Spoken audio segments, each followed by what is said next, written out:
Wherever you're joining us from, welcome back for the final panel of our event today. This one will be moderated by Silicon Flatiron's fellow Jill Dupré, who serves most of her time as the Associate Director of the Atlas Institute here at CU Boulder, where she teaches, studies, and advises graduate students on a pretty wide range of topics. Jill, thank you so much for leading this conversation and bringing us home today. Over to you. Thank you so much. And thanks Silicon Flatirons for this wonderful conference. I've been enjoying the day. As Amy said, I'm the Associate Director of the Atlas Institute here at CU Boulder, where our students and faculty focus on interdisciplinary creativity and invention.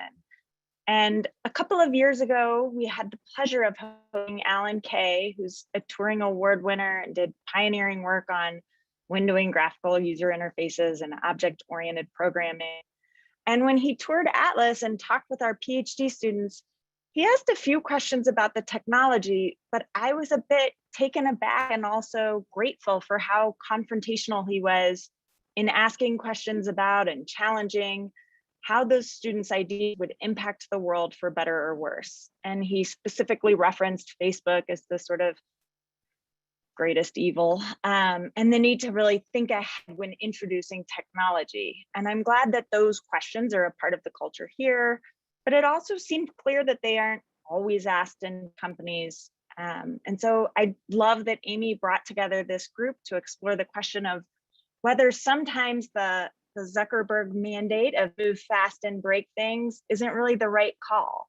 And that even if we can do something and make money doing it, it might not be the right thing. And so some of you will remember Google employees walking out over Project Maven, which was an AI-powered surveillance system, and that Google ultimately chose not to renew that contract. More recently, Facebook decided to pause its Instagram Kids project after pressure from both lawmakers and parent groups. And so I'm really looking forward to this panel following up on the excellent conversation in the first two panels. I think I'll introduce panelists as I go, but also be sure to check out their bios on the Silicon Flatirons website. And I'm going to start with you, Eli. Eli Dourado is a senior research fellow at Center for Growth and Opportunity at Utah State University. And Eli, given your experience with policy and innovation, both within startups and now at the Center for Growth and Opportunity, I'm really curious how you think about this issue. Well, thanks, Jill. I think that as I was kind of mulling over this question, preparing, I really started to just divide the question into like two different dimensions, right? I think that there is an economic dimension and an ethical dimension of the case, right? So let's handle the economics first, right? And in some ways, maybe it's useful to think about like the trivial case, right? So when you're developing a technology, when might you want to put it back on the shelf? So the simplest case is simply like when a company no longer thinks a product is going to be attractive to customers, right? So even if we build this thing and it works, people won't buy it at a price where we can be profitable with it. So don't commit the sunk cost fallacy, like cancel the program. And of course, beliefs about profitability aren't going to be binary. There's a probability weighted vector of possible outcomes. You think there's so much a chance that we're going to be profitable, and some chance that we're going to be less profitable, and even less profitable. It's going to be a disaster. And then you take like sort of a weighted average of that, and so it just kind of depends on your risk tolerance as a company. If you're building that. So that's the trivial case. And then there's, I think, other considerations that are really still basically fundamentally economic. Like, does it open us up to liability, right? And that brings in stuff like security and safety. Is it bad for our brand, right? Like, is it going to harm us in other markets that we compete in? Is this something that our employees are willing to work on? And the key point, I think, for all of these issues is that it's a question of risk tolerance, and different organizations are going to have different answers depending on how much risk they want to take on. And then I think separate from the economic questions, there's the ethical dimensions. And I think I can say very confidently, nobody should ever do anything that's unethical. That part's easy. The problem is who decides what is ethical and what is not ethical, right? And so and of course, there's all kinds of codes of professional ethics and so on. And I think there's at best a tenuous link between various forms of professional ethics and what I would call like real ethics. When I say like people shouldn't do anything that's unethical. And for example, under legal ethics, lawyers are not permitted to form a partnership with non-lawyers for a business that involves the practice of law. Like that's just straight up restricting competition. That's not enforcing real ethical behavior. So I think a lot of fields of like professional ethics are just basically invented by academics so that they have an avenue for publication, or by activists so that they can try to exercise power over people. So like for those of us that watch the show Silicon Valley, we all remember Gavin Belson's Tethics as an example of that. So anyway, ethics is something that is people don't all agree on, right? And liberalism, like what our society is based on, is almost defined by the idea that we all get to choose our own ethics, that we have pluralism. So I think people and companies can decide, whether they want to abide by, one of the forms of ethics that, I would consider real ethics, whether it's consequentialism or deontology or virtue ethics or anything else, or they can be nihilists. It's up to them. And then I think underrated is this question of moral risk. So just as in the economics case, there's a question of risk, there's moral risk as well. And we all get to make our own decisions, not only about the system of ethics that we want to adhere to, but the level of moral risk that we're willing to take. And so if you put these, both of those dimensions together, what stands out to me is the element of risk, either economic risk or moral risk. And I would argue, and have argued, that people have the right to decide that question for themselves, within sort of the legal framework that we've set out. And I think we can also ask whether we as a society are too risk tolerant or too risk averse. And there are people who, in specific cases, seem like we're too risk tolerant. In some cases, like you mentioned, maybe we shouldn't have tolerated Facebook. But I think in broadly, in terms of economic risk, I think we can see. I think overall we're too risk averse as a society, right? And so in economics terms, you can look at this evidence for this in terms of global interest rates, which are extraordinarily low. People are not borrowing large sums of money to go out and do big things in the world. That in turn shapes innovation, right? Real world projects are too risky. So what have we seen? We've seen lots of innovation in information technology in the world of bits rather than in the world of atoms. And in terms of moral risk, I think there is a certain sense also in which we're too risk averse, although perhaps in other senses, maybe we're too risk tolerant. But consider something like, I think like in vitro fertilization, which I believe is like a 40-something-year-old technology now. What an uphill battle it had to become socially accepted. And today, it's enriched millions of lives and it actually has created millions of lives. And that's in my book a good thing. So my bottom line is that decisions to cancel technology projects are based on subjective assessments, and any individual actor, for any actor there may or may not be a bright line that they're willing to or unwilling to cross, and probably on overall for society as a whole, I think we're too risk averse. Great, thank you. Tiffany, I see you reacting. I'm excited to go to you next. Tiffany Lee is an assistant professor of law at the University of New Hampshire School of Law. And Tiffany, given your expertise with privacy and AI and your work as a legal commentator, I imagine you've seen and thought deeply about some of the products that maybe we wish didn't exist in the market. And I wonder how you think about this big question of whether some products and services simply shouldn't come to market, and then also your reaction to Eli's excellent framework.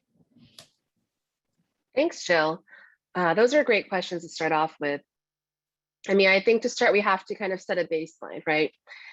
We can say that there are some products that we can mostly agree are bad. And I say this because sometimes, especially in the tech industry, we start to default on this idea that some products or some technologies can be ethically neutral, right? That a new technology could be used for good or for bad. And so we shouldn't do anything about regulation for the technology because it could be good or bad. And I think that that's a nice thing to believe. But in practice, it doesn't really work that way. There are technologies that sometimes are just mostly harmful or very rarely used for good purposes. And I think we want to set that bright line ahead of time just to say that. Now, the difficulty then is we don't agree on what those technologies are, right? So many people would say, for example, that something like facial recognition, a technology that allows a system to identify a person based on an image or video.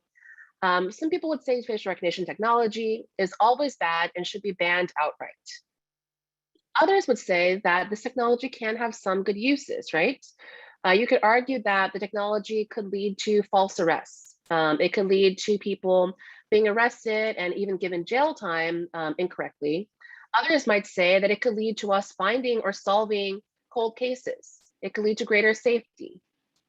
So even something like facial recognition technology, which is so much talked about in the news, that is still up for debate. So it's hard to draw bright lines. It's going to be a little difficult in this panel, I think, to really agree on what those lines are.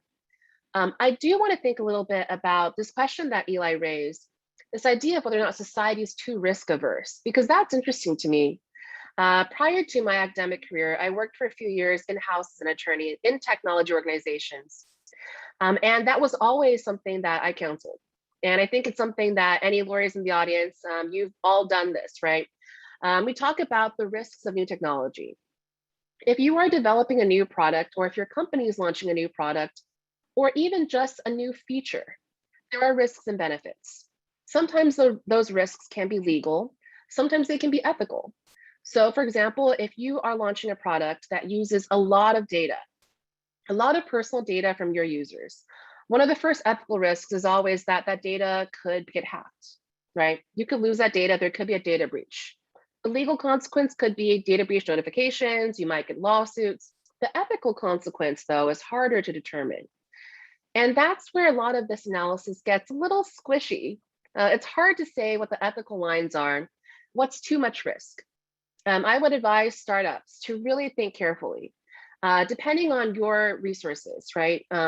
Thinking about how you might be able to defend yourself if a case were to come up, thinking about how you might be able to pivot your company if a product really just completely failed, and thinking about how you might be able to respond if your product or your service or your new feature created PR backlash based on privacy or some sort of data misuse or something like that. These are all different risk calculations that you have to make as someone who's part of a company or representing a company. But I think that as an individual, though, you always have power to do something. So you can always make a recommendation for what the company should do or what the project should do. And that can be a recommendation based on external factors like, what's the, this quarterly goal for your specific department. But it can also be based on these muddier ideas about ethics. And I think I just want to bring up a few concepts so we can play around a little bit within this panel. I think the first is this idea of data quality. So no matter what project you're doing, if it involves AI, if it involves machine learning, think about where you're getting your data from. What are your data sources? How much data are you collecting? When you collect the data, what sort of notice and choice are you giving to people, the users who you're getting your data from? I would encourage everybody who is representing anyone in tech or who is in tech to really push back against this instinct that I feel a lot of developers have, which is to take as much data as they can because they can use it someday. I've heard this from so many people, and I understand the impulse, the idea that you can keep the data, use it at a later time.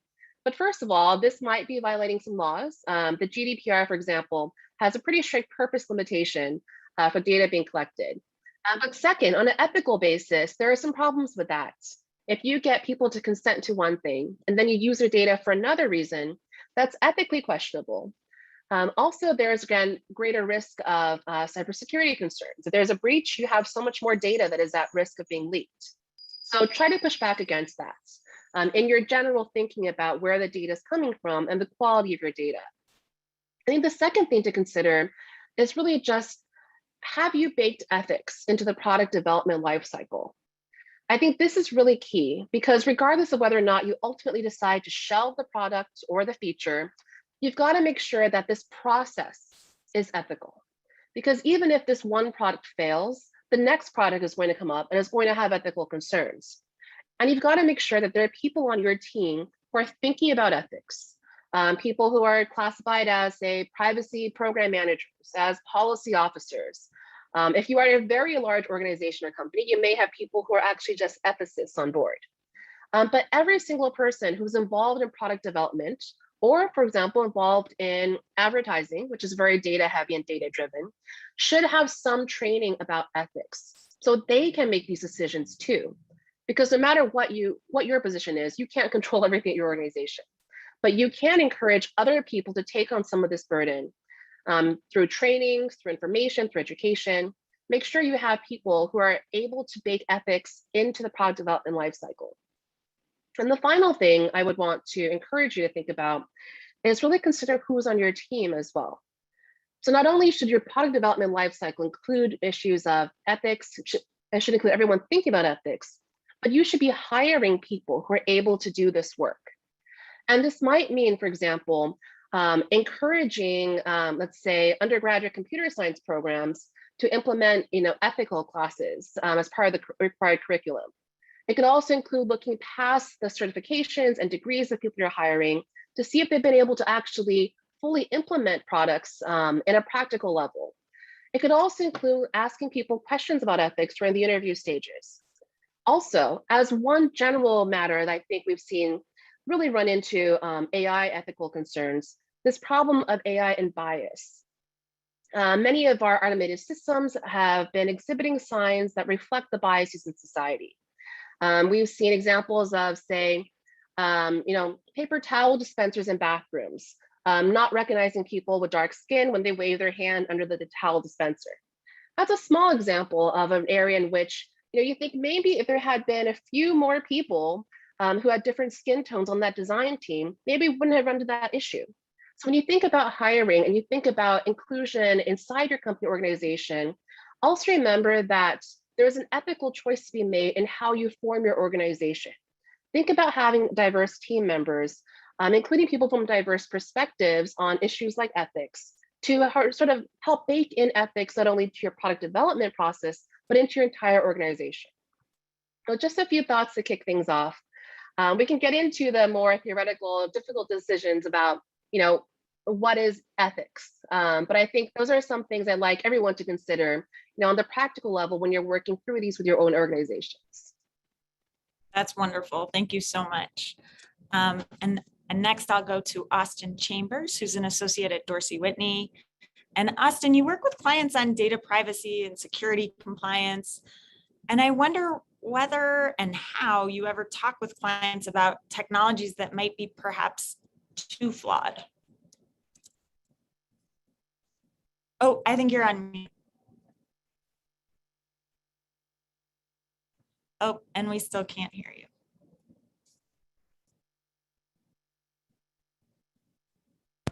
How about now? Yes. Perfect. Okay, sorry, wrong microphone. Yeah, so it's interesting, coming from in a conversation about ethics, talking about the law and ethics, it's kind of, to me, almost two separate things, because when people come to me and ask questions, they want to know, is this legal or not? And then can we go forward? And so it's always an interesting challenge to me to talk through with clients and, to bring ethics into the conversation. And to me, I think one of the interesting things that we see out of this panel is trying how to build an organization and a process within these companies and within our clients that where they are taking ethics into account, even if that means going above and beyond necessarily what I might advise or what is strictly legal. And I think that's an interesting conversation to have. So on my side, I'll kind of speak today just from a strictly legal standpoint and coming, what is legal, what isn't. And what I think is interesting is that in most cases, privacy and security law, for the most part, it is adaptable to what Eli mentioned as sort of your own ethical frameworks, what you think is appropriate. And it gives you some flexibility to do that and to at least give it a try. There's not a whole lot that is per se illegal. We can say, okay, you can't collect this type of data without maybe getting consent, or you can't use it for this obviously nefarious purpose, that's strictly illegal. Okay, maybe these are easy questions, but there are very few of those, I think. And so what I think is very interesting is the process that I approach when I talk to clients about privacy, compliance, and risk and everything. We try to think through, what are you really trying to do? What's your objective? What are you actually trying to do? And to take the privacy compliance steps and really use that as a method of really fleshing out the issues and making you accountable for what decisions you want to make. So like, let's take a privacy policy, probably the most simple privacy compliance tool out there. We take that, and so in order to write it, we ask, what are you collecting? Why do you really need this? What are your objectives with this? And I think that that's been a process that I've found with clients. They want a privacy policy, they want it done in an hour, and they think they can pull it off the internet, whereas really, this is the perfect compliance tool. And I found that writing those has actually been something where we get that focus, we start those conversations, and those questions come up. Well, we wanted to do this, we want to do that. And then this is where we can start to take all these product and feature ideas and put them on that spectrum of risk. And then we see perhaps some areas where we say, okay, you could do this. Theoretically, you could do this. But in order to do that, you're going to have to get consent to this. You're going to have to disclose this. You're going to be accountable to the public and your customers because through your privacy policy or through other compliance requirements, in this way. And I think that that's where we've seen, I rarely tell somebody, no, you can't do this. It's just illegal. For the most part, it's like, maybe, but here's exactly what you're going to have to do in order to make that strictly lawful or to mitigate your risk to a degree that you would find acceptable. And so that's what I've found very interesting is, at least in the course of advising people, is it's getting to that yes, and it's helping people to define, refine, and build better products and use privacy compliance as a tool to build that internal accountability and build those internal structures to build better products. So maybe we can use that jumping off point for a little bit more open discussion. I hear you on this separation between what's legal and what's ethical, and that it's not necessarily your role to talk to companies about what's ethical. But I'm curious how you all respond to whether in the first panel, people talked about creating a culture of ethical behavior. And Tiffany, you talked about ethics as part of the product life cycle. And I'm curious whether you feel like we need more of a mandate for that, or if it's something that should be left to companies to decide how much they incorporate that thinking.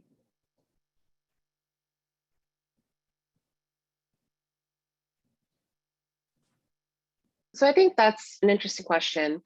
It'd be pretty difficult to mandate that. Definitely we can encourage companies to consider ethics. And I think that, what Austin was saying about some of our legal advice actually being ethical advice to an extent, I think that's certainly true. Some laws really implement ethical ideas, right? We have privacy laws that, if nothing else, support the idea that we have an ethical value attached to the concept of privacy. So definitely some of our legal laws and regulations do work to enforce ethical boundaries for companies. But I think we can't ever say every company must be ethical. We've tried it in various laws and it works sometimes and sometimes not. But what we can do is when we're working with a company or advising a company, we can keep that ethical point of view in mind and we can share that opinion. In terms of professional responsibility, lawyers are allowed to advise on ethics. It's not something we cannot advise on. And I think very often when we're talking about risk analysis for various questions from clients, you have to think about the long-term downstream effects, especially if you are working in-house, for example. You're thinking of things like reputational harms if you have a product that's found to be unethical. So I think that's really part of this. It's something that anyone advising a company or working in a company can do. And the law certainly helps, but it's a little bit more specific, right? It'll have one law implementing one ethical standard. Hard to have one law that just says companies must be ethical, don't be evil, but in law. Great. And any response from the other panelists? I agree. It's like really challenging to sort of mandate ethics because none of us agree on what's the right ethical code. Do only consequences matter, which is a view held by some philosophers, or do intentions matter as well, right? And so what is for a company to say, okay, it's one thing for a company to say we're going to be ethical, but then it's like this very hard problem of like whose ethics and what are we trying to do. Now I do think like companies, I think it is fitting and proper for companies to sort of have their own view on what is and is not ethical, and for them to try to inculcate that behavior in their employees and through processes and so on. And I think it's also very appropriate for companies to tell their customers what their values are, right? And it can almost become a marketing tool, right? Where the companies say, well, these are our values, and if you are our customer, like we will treat you in accord with these values. I think that's very appropriate. But at the end of the day, there's going to be a plurality of different frameworks that people use for adjudicating these questions, and I think that's okay, and I think that's I don't think we're going to improve upon that. Yeah, I agree as well. I think, again, coming from my perspective as an outside advisor, I very much agree with Tiffany. It is kind of a challenge between talking to clients about what is strictly illegal, but what ought you be doing, and how do we take these processes, and how can we build accountability and ethics into the process and help you think through these issues and use compliance as a tool for building a better organization. I feel like that's kind of been a theme across the panels today, is kind of really understanding how you bring in these different stakeholders, how you use the law as a guide almost to bring in build a better organization, even if the strict yes no is not really there isn't one oftentimes.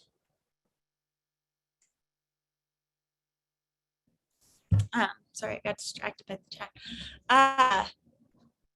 On that, I wonder about the pressures on companies, and from each of your perspectives, which pressures seem to be the most effective in terms of if there ever are bright lines, and if there are times when a company would not take a product or a service to market, what are the external pressures that you see being the most effective? Be it some of these internal processes and employees kind of blowing a whistle and saying, hey, we need to stop this, consumers, government, and if you can just talk through how some of those forces act on a company's decision.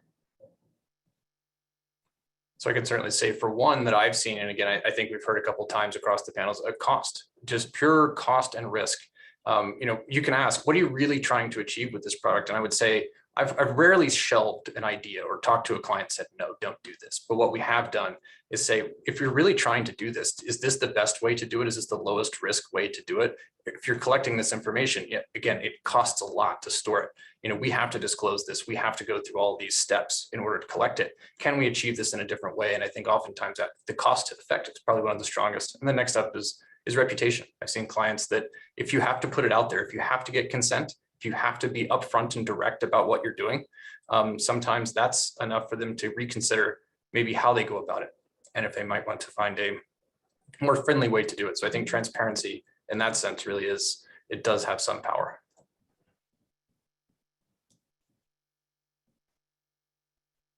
Yeah, and I agree. And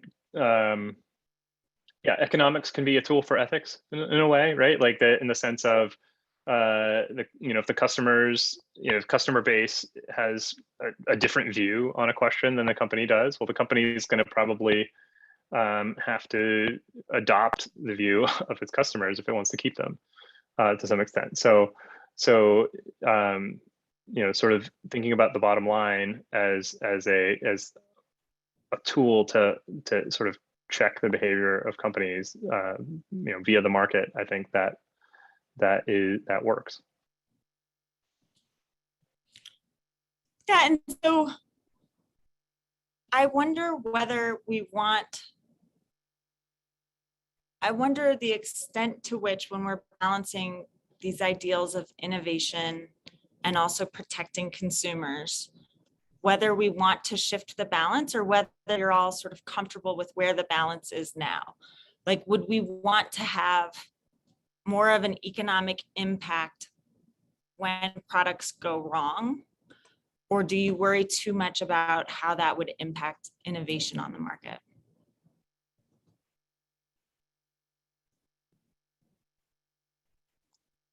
And Tiffany, I think to you first. Great, thank you. It's hard to determine how much we should change that balance. And I'm thinking right now, the first example that comes to mind is Uber and ride sharing. So there is, that's a corporate model where we've seen some ethical concerns develop. There have been allegations that people who are driving have not been compensated fully. They don't have benefits as independent contractors and so on. There have also been cases where people say, they've pushed the taxi industry out. People who own medallions are now in trouble. And I understand these ethical concerns and I get them. I also, though, have a bit of a hard time with this because it's true that I do think, we do need more protections for people who are driving, for example. And people who did own those medallions suffered a huge financial loss and no one has come in to pick up the pieces. At the same time, the taxi industry really did need to be disrupted. I'm sure you all remember trying to take a taxi, 10 or 15 years ago before Uber really took off. And the service was very unreliable in many cities. And in some places, you didn't even have service, right? You had those last mile concerns. So we did need to disrupt the industry. We needed that innovation. At the same time, though, after that first burst of innovation, now we've got into a stage where we do have a new world or a new understanding of how we should be thinking of private transportation. And we haven't caught up. The ride sharing companies haven't caught up. So I think one way to think about this balance is this idea of innovation and disruption of the industry as a little bit separate from the ethical dimensions of what happens when an industry is a little bit more mature. Because I can definitely buy an argument that says early stage Uber, early stage Lyft needed the lack of regulation in order to take off. Certainly, if Uber had actually listened to regulators and complied with regulations when they were first starting as a startup, first launching their pilot projects around the nation, mostly in jurisdictions that were very friendly to them, the company probably wouldn't have taken off at all. They probably would have died at the start. But now, as a mature company, we should be thinking of different ethical standards. And that's something that I think is important when considering this balance. We should support the power of new startups to develop new things, innovate new things. But once they become more mature companies, whether that's through age, through time, through size, through impact, there's got to be a level where we say, well, thank you for the innovation, but the ethical concerns are now overpowering that first burst of newness that we had. So that's something that I've been thinking of a little bit as one dimension of this trade-off that you're talking about. Yeah, that's great. And Eli, I don't know. Sure. Yeah. I mean, so I spent some time at a startup working on supersonic airplanes. And so that's like, I think that's an area where, we were highly regulated, very highly regulated. And it does harm innovation. But I don't think it's ethical issues, right? Or it's not like sort of like the voluntary issues that are, the decisions that we made, right, to try to be as safe as possible, right, to et cetera. Like those are not the barriers to innovation. I think that the barriers to innovation are, sort of it's like poor regulation, shall we say, like, regulation that's overly prescriptive or overly unimaginative and does not leave room for it. So I don't think it's ethics per se that is the obstacle to innovation.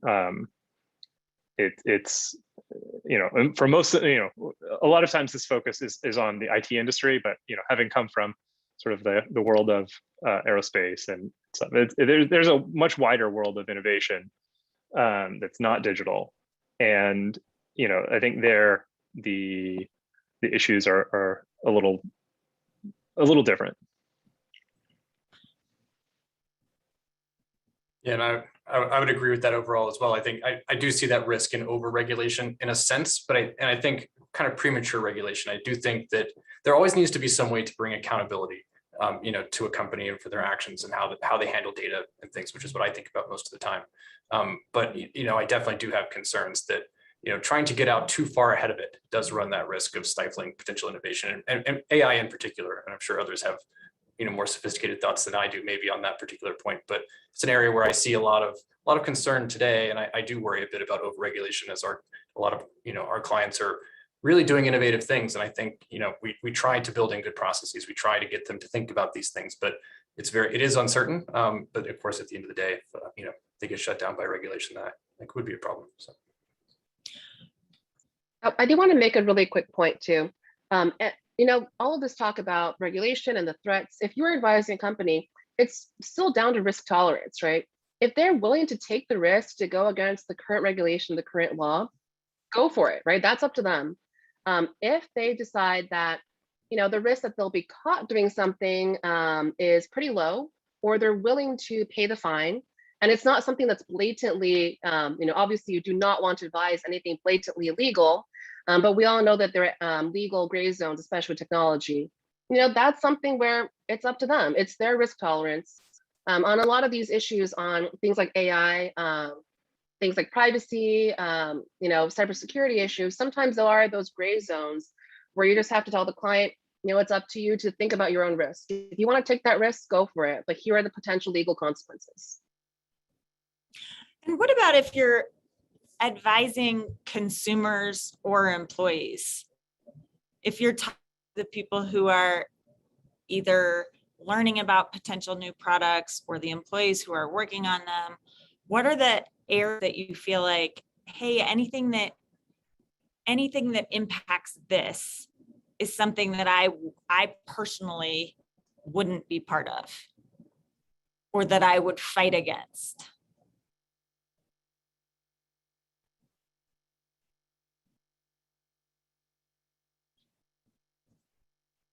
And I guess what I'm trying to get at is this panel, is there a bright line? I feel like we've talked a lot about the calculations and we've talked a lot about what you balance, but so far I haven't heard people giving a sort of bright line about if it does this, then no. Right. So I think, in terms of talking to ordinary people, right, I think the problem is, it's very fundamental, which is that they have to have a well-considered view of like what their ethical beliefs are and so on. And I can tell them, I can just like yell at them and say, adopt mine. You should all adopt, my particular view of ethics, but that doesn't really work. People have to actually have a considered view. And I think a lot of times ordinary people don't, right? This is not a priority for most people. It's like, I'm going to really figure out what I believe about what right and wrong and the nature of that and why, and so that I'm able to evaluate these things. So I think that you're facing, like, that's the fundamental challenge that we all face, is that there isn't it's not a question that's verifiable in the sense of like the way science is. We can sort of prove that things are right, and we can build multi-generational knowledge that keeps growing. Right. With ethics, we haven't really advanced past Aristotle, right? The 2,500, 3,000 years, and it's not a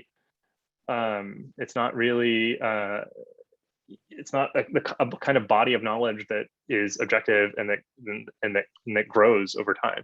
So we're all still trying to figure things out, and I think I have a lot of sympathy for people because we're all kind of just thrown onto this planet without really an instruction manual, and we kind of have to figure it out for ourselves.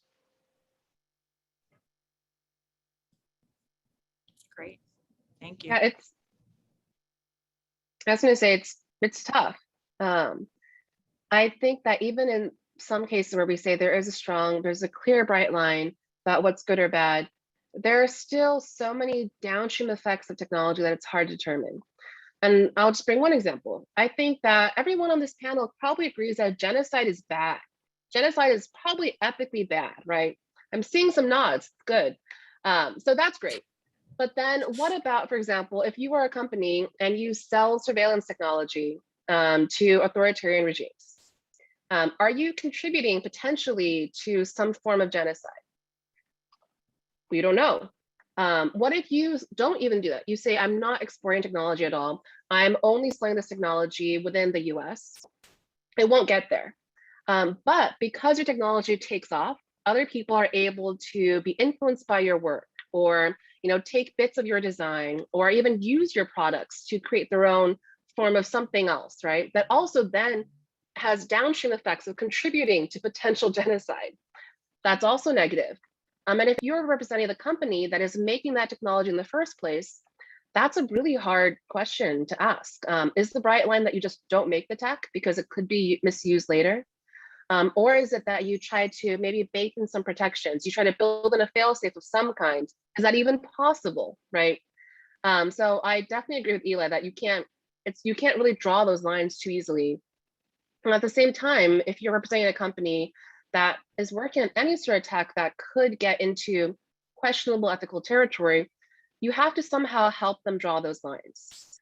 And that's something where, it's something that I think anyone at a company can do, but you definitely need to be really seriously thinking about these things, doing the reading, doing the research, thinking through all the implications, and not just stopping at, this is a fancy new thing that will get a lot of press or will get a lot of new users.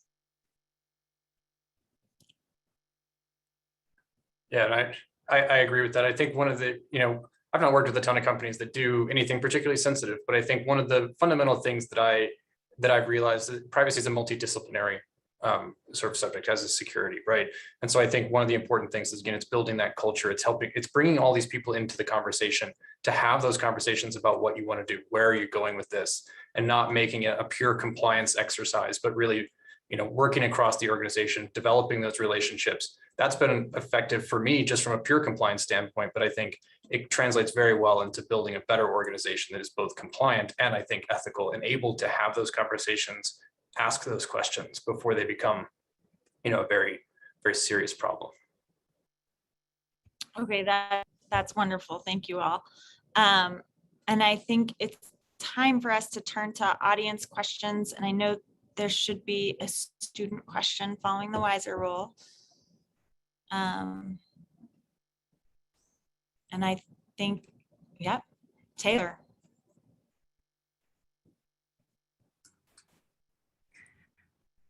All right, hello. Thank you so much for that. All right, my question. It seems like, honestly, I think we could determine what's good and what's bad, similar to, genocide and murder and just awful things. Those make it to the bad side, but it is very high level, as most laws are. So I'm just gonna jump into my example. Driving a car, we have laws that regulate, rules of the road. We have police officers. We don't stifle engineers from building faster cars, but we also educate drivers through driver's ed. And you have to get a license to operate a vehicle. So something that wasn't really talked about is how can we give consumers or users, tools and education to keep themselves safe, because I feel like that's where it's all starting, and then maybe people will determine that line for themselves.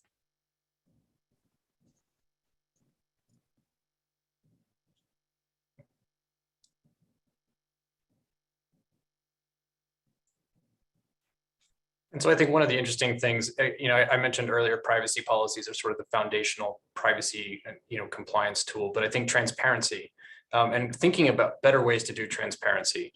And there's been conversations about iconography and how do you express purposes, and think about street signs. We know what this means. You're entering a dangerous area, or you can do certain things in this space, that you might not be able to do, and people kind of innately understand that. I think it's very hard to express the ethics of your product or even exactly what you're doing.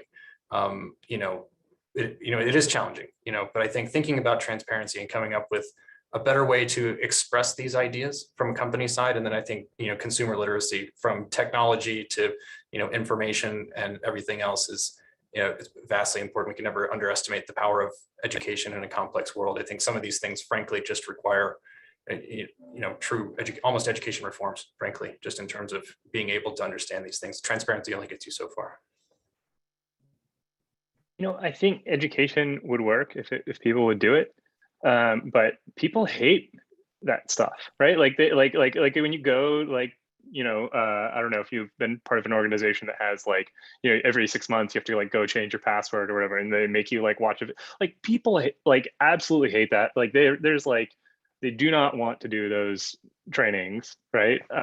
So I think, I mean, there may be an opportunity to, maybe you could get someone to fund like a very entertaining and infotainment version of this, but I think for the most part it's lack of demand. I think even people who have very poor ordinary consumers who have very poor cyber hygiene,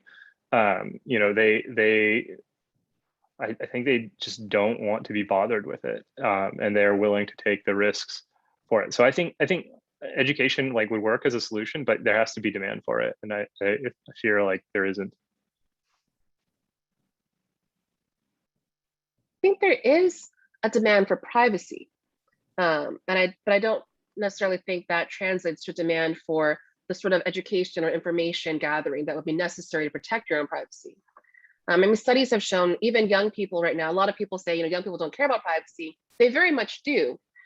Teenagers today really want privacy. They create their own methods to do it, including, fake social media accounts and so on.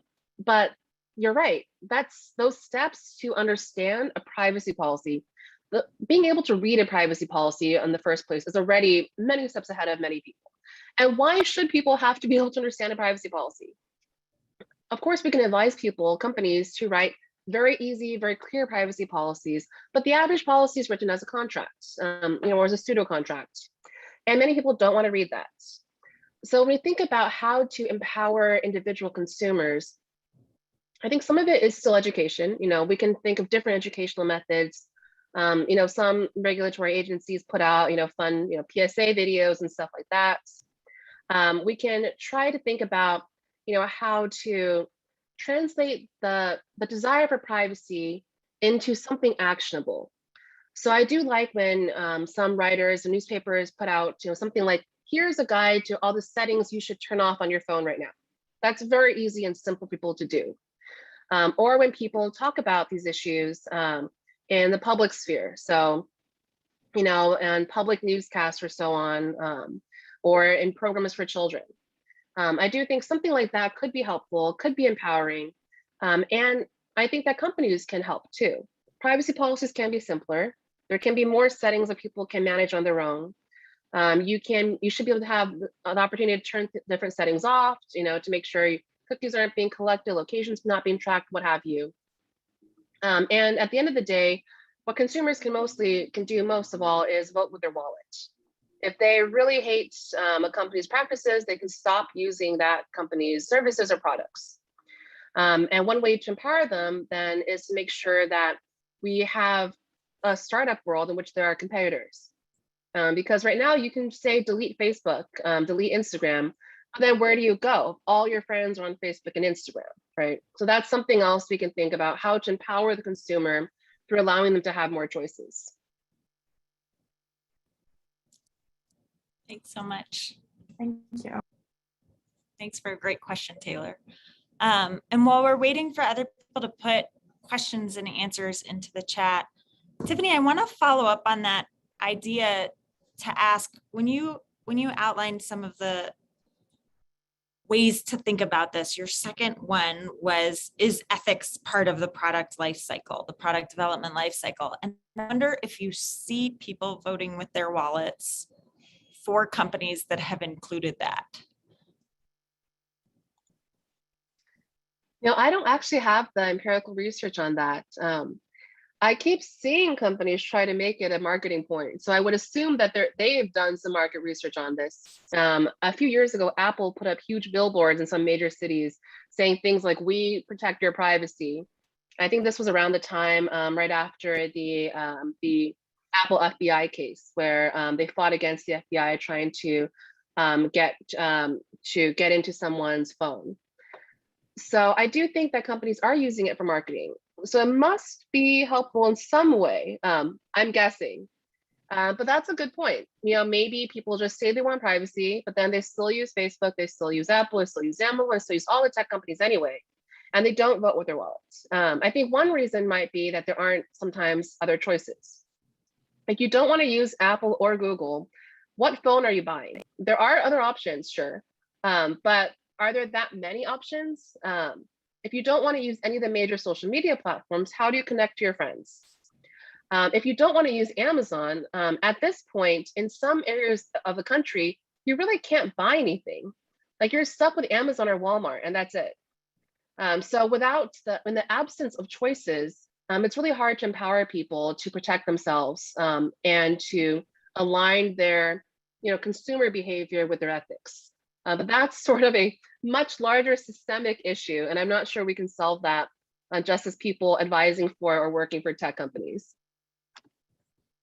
Thanks so much.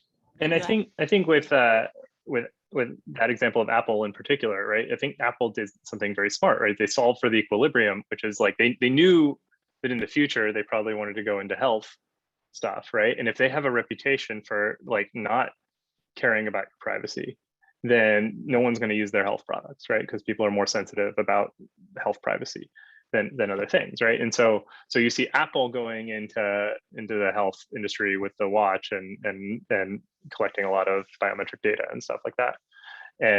But like no one's using like Facebook Health, right? Because Facebook hasn't invested in that reputation to do that. So I think that's like another more like dynamic way in which like market forces are like pushing companies to behave differently depending on their future plans.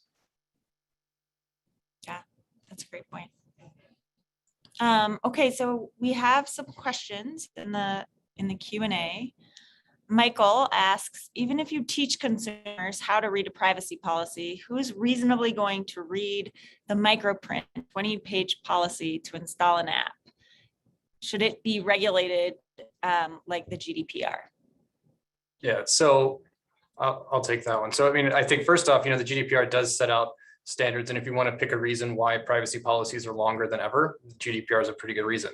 Not to say that it's bad necessarily, and frankly, it's actually good because GDPR forces you to talk about specific processes, specific data, to tie all these things together.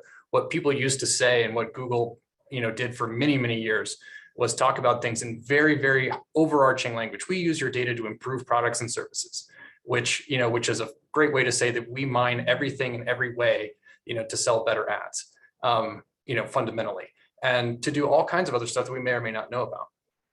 Whereas now the GDPR requires that specificity, but of course with that specificity comes a cost, and that's in terms of time, comprehension, and there's the oft-stated quote that if you were to read every privacy policy that you were subject to on a given day, you'd be reading, every waking hour of a year.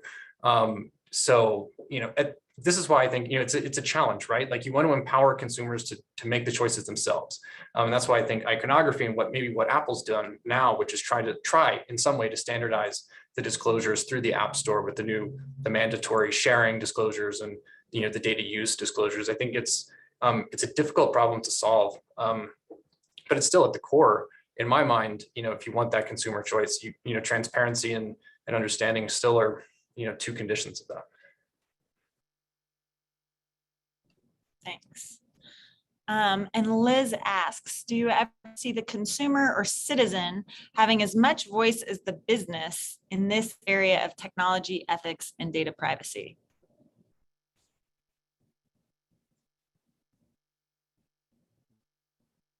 I mean, I think that the individual citizen probably no, right? But like collectively, like, if you have like a lot of people who are, essentially like the customer base, right? They are actually pretty sovereign, right? Like companies do what their customers tell them to do. So I think people can get frustrated over this company is not doing exactly what I want, but I think if the customer base as a whole is paying attention and cares, companies are pretty responsive to what they want. So I do think a lot of the power lies in the hands of ordinary people. I also want to note that people aren't just consumers, right? we also are citizens. So I think Liz also asks, is our wall our only voice? And I don't think that is. We can definitely, stop using, Facebook if we want, stop using Uber, whatever. We can, make a fuss online. Social media campaigns have caused huge hits to companies in the past. But not only the market forces, right? We can try to talk to our own representatives. And that's happened. We've seen some people in government really take a strong stance on technology ethics, partially because their constituents really want it and care for it. So that's another way you can try to, get a voice, a larger voice in the system, not as a consumer, but as a citizen. And of course, as an individual, empower yourself with education and information, learn as much as you can, and do as much as you can to protect yourself and people as well. I'll just add, I agree with what Tiffany says, but I would caution that there's moral risk entailed in making things illegal too, right? So when when you make something illegal, what you're doing is you're enforcing that societally with violence, right? You're saying potentially we could get into a situation where the FBI has to march in and like violently rip someone out of their chair and take them to jail. And so that itself entails moral risk. So we should be cautious about that as well. Yeah, I think some of those issues would get teased out in the anonymous question of governance can be the start of a solution to a complex regulatory or social issues. Does governance have an important role to play here, or is this a place for a more populist solution, or is it really both? I believe the governance does have a role to play. I mean, again, the law is a reflection of ethics. I think that's another thing that we've mentioned a couple of times here on the panel so far. And it's insofar as there is something that we can identify as a society that is bad, then yes, we can outlaw that, or we can create a regulation or a process around enforcing, that idea. So, I mean, take consent. Whether or not we require someone to be fully informed, and you actually have to do something in order, for this to happen to you, for your data to be processed in this way. So, that would almost never happen without regulation. If you didn't explicitly require consent in some cases, I think that I'm not sure that it would happen. I don't think there's enough market demand for it. And I would also add that sometimes, regulation can be a source for innovation. You can set up guardrails, and sometimes people will innovate. They'll think through, achieving this purpose in a different way. Say, okay, well, you can't go about it this way, but people are creative, and companies are endlessly creative about these things. And sometimes they'll find a better way to do it. And I think, regulation can provide those guardrails. It may not be efficient. Michael asked, just because a company is willing to accept the risk, should it be allowed to put my data at risk? Full stop on the corporate wallet being the arbiter on what is ethical development.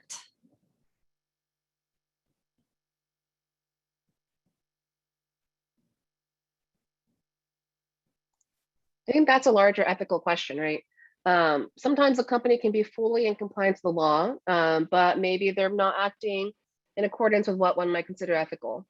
And I think it can definitely be something where many people, I would say, believe that certain privacy laws are not strong enough, and that companies themselves are not doing enough to protect individual data. So then, based on that sort of ethical decision, we have to think about what we need. We need better corporate standards. We need better regulations. Do we need better technology? I think Austin mentioned innovating around regulations or around technology.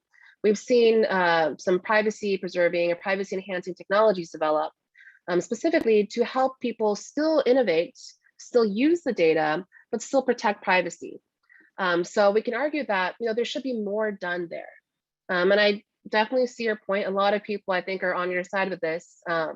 Even if the company wants to take the risk, the individuals don't. So perhaps there could be more that could be done. Certainly, I think we can always do more.